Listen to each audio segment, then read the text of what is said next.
มากู้อาคารหลง15เมื่ออันถึงคิงโหในเจ้าเจิงยิกปลอเฮกหลงขาวคิบเน็ตเติงปังอุบกุมลวยกันตังก้นอันเป็นเก่เป็นโหลายสลามหมอจำธรรมาหลายอิดตังคุณลุมตังไหลเสียเย้าเขามัดมือเจ้าอีสู้เสียแหลเอากว่าอับปันดิคุณปิลัดคุณปิลัดก็ทำมันเจ้าแลว่ามาใจคุณหอคำจูฮือว่าหนังไหนแลมันเจ้าขึ้นลัดแลว่าแม่นจอมกาหนังอันเจ้าทำในเย้าว่าหนังไหนเมื่อนั่นยิกปลอเฮกหลงขาวต่างอาเป็ดนำหน้าที่มันเจ้าคุณปิลัดซ้ำทำมันเจ้าแทงแลว่ามืออ่ำขึ้นตอบกาสังเย้าฮือช่วยรู้เขาหาอัปเป็ดตักใส่มือนำหน้าเย้าว่าหนังไหนกุยกามันเจ้าอ่ำขึ้นตอบสีคอสีกำแหลคุณปิลัดซ้ำพออำหน้านายใบปัสขากูปอกนั่นคุณปิลัดยามปล่อยก้นทองออกปันเยก็อันก้นตั้งไหลย้อนเอานั่นเมื่อยำนั่นมีก้นทองก้อนหนึ่งอันไล่จือปาราป้านั่นลุกพื้นเมืองแหลไล่เอาอาศักเปิ้นตายนายมืออันมันเฮ็ดกันลุกพื้นเมืองนั่นก้นตั้งหลายจู้ตุ่มกันมานำหน้าแลพร้อมกันย้อนตีขุนปิลาตให้เฮ็ดจอมการหนังอันยำเฮ็ดมานั่นขุนปิลาตก็ถามเขาแลว่า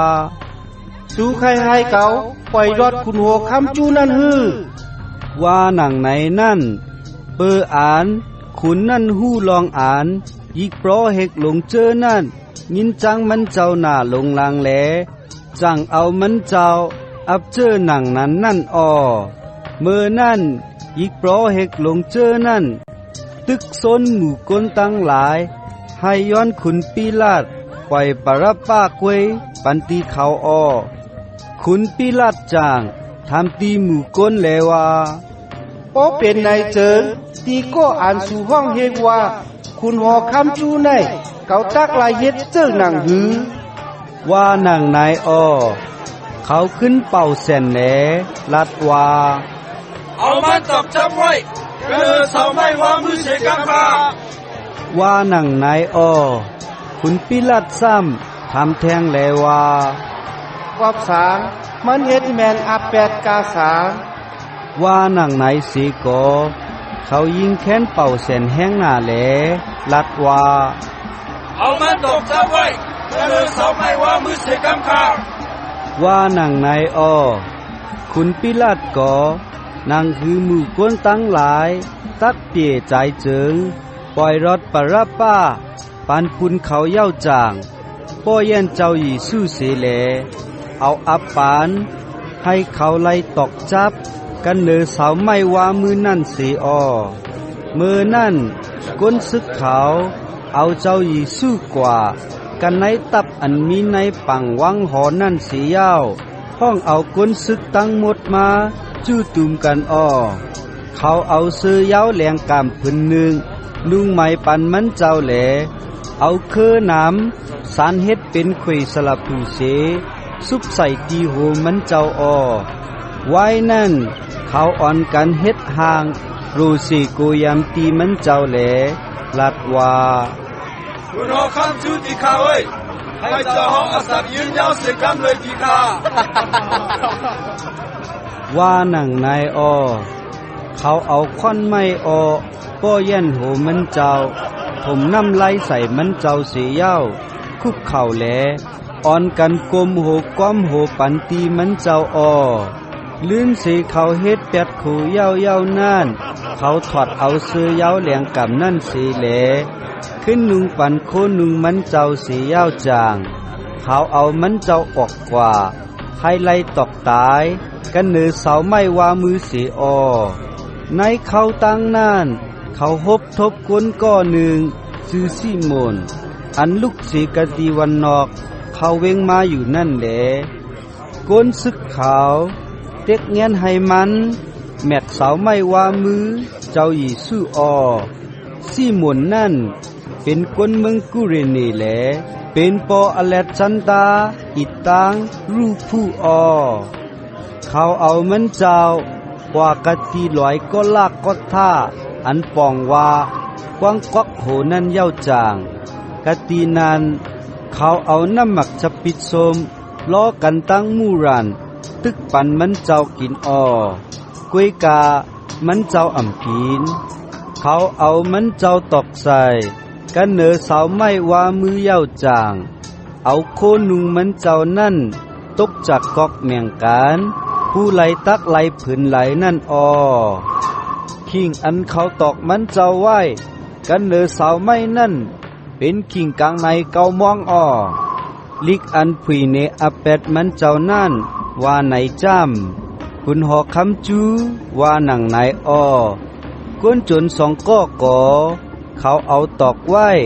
ไผ่ขวาเจ้าก้อนหนึ่งไผ่ไส้เจ้าก้อนหนึ่งเลยกันตั้งมันเจ้าอันมีในจำลิกเลว่ามันเลยคำตั้งอันนับอันเข้าป้ากันในเขาเจออันอัมตราตั้งหลายว่าหนังไหนนั่นเจ้จมมือนั่นเย้าคนเจออันกว่ามาหิมมันเจ้าเจอนั่นอ่อนกันเซ่ซ้อมต่างอาแปดที่มันเจ้าอยู่สานโหงอกโหอยู่เสแลลัดว่าเฮ้ก็อันกึดยาจงปิกมันเจ้าสิเลใน3 วันกวยตักขึ้นตีเฮ็ดนั่นเว้ยตัวเลี้ยวเกสิเอาตัวเจ้าเก่าสิเลลงเสาไม่ว่ามือมาตาว่าหนังไหนเหมือนหนังนั้นยิกโปรเฮ็ดเขายอกเยาลัดเปียกขูลองมันเจ้าลุยกันตั้ง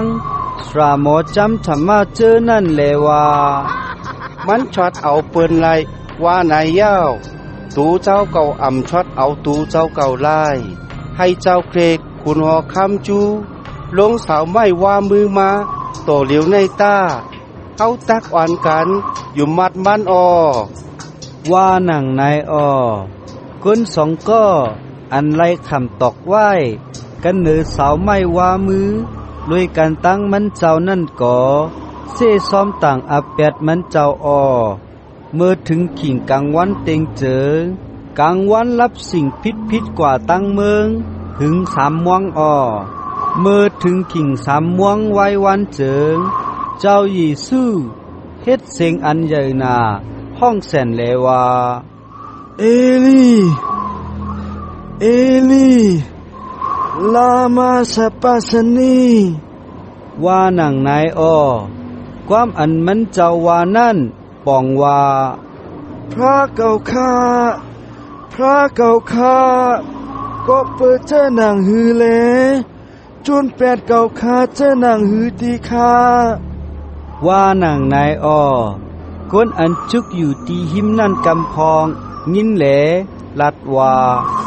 ทอมรู้มันห้องหาเอลียาว่าหนังไหนเมื่อนั่นก้นก้อนหนึ่งแล่นกว่าเอานวนกุยเสแลจุ่มใส่ในน้ำหมักจะปิดสมเย้าจางเสพใส่ไปไม่เสแลยินปันให้เจ้าเยซูจุบกินเสเย้าลัดเลว่าจองเอลียาตักมาชาเอามันลงหื้ออัมมาเอาชาลงหื้อไปตัวตาเฮาว่าหนังไหนเจ้าเยซูซ้ำเฮ็ดเสียงอันใหญ่นาห้องแสนแหลทอดใจมันเจ้ากว่าเสมือนั่นพากางตีมดจางจ้องปิกมันเจ้าสิกขัดกว่าเตเอาตีหูกว่าต่อฮอดถึงตีนขุนซึกหลงอันจุกอยู่ต่อหน้ากันตั้งมันเจ้านั่นไล่หันลองตั้งอ่านมันเจ้าห้องแสนถอดใจเจ้าหนังนั้นนั่นเจิงลัดเลว่าใจเตี้ยวก็ไหนเป็นลูกพระเป็นเจ้าเตว่าหนังไหนกะตีนานมีเมยิงกำพองอยู่ที่อันห่างๆแหลล้อมไปตัวอยู่ในเมยิงเจอนั่นป้าจ้าเจมารีมากาตาลามารีก็ ก็เป็นเมยากูบตั้งโยเสอิดตั้งสาลมแหลเป็นเขาเจออันจอมปลังมันเจ้าแหลเฮ็ดเล่งเฮ็ดหลูในมืออันมันเจ้ามีอยู่ในเอิงกาลีเลนั่นอ้อ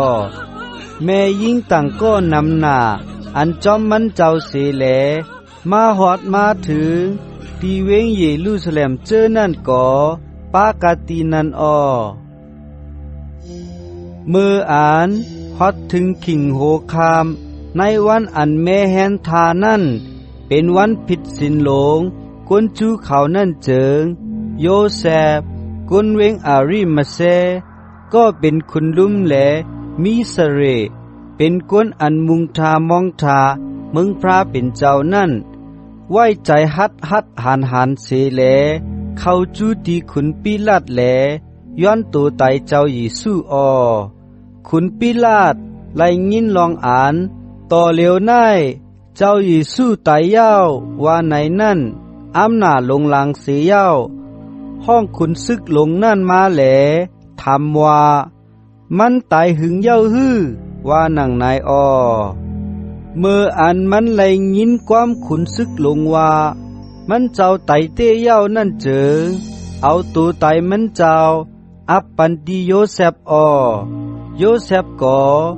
ซื้อพาปั่นอันโชมาแหลชาตัวไตมันเจ้าลงเย้าจางเอาพาปั่นนั่นเค้นห่อเสียเย้าซ่องใส่ไว้กันในเปิงป่าเฮวอันคุดโมงไว้กันในนาพาหินนั่นอ้อมันเอาหมักหินหลงกิ่งใส่ไว้กะตีปักหูเปิงป่าเฮวนั่นอ้อมารีมักกะตะล่าตั้งมารีเมโยสีขาวไล่หันตีอานเอาตัวไตมันเจ้าไว้นั่นอ้อ